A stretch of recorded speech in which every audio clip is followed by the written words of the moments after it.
has heard Trump brag about how he mistreats women, and the disturbing stories just keep coming.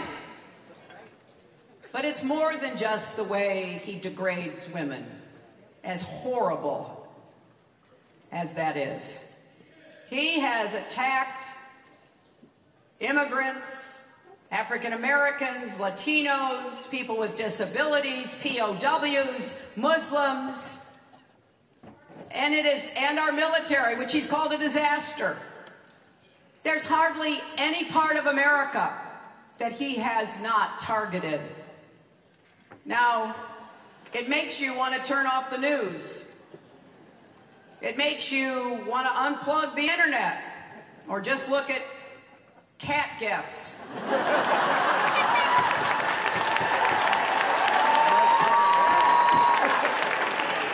Believe me, I get it. In the last few weeks, I've watched a lot of cats do a lot of weird and interesting things.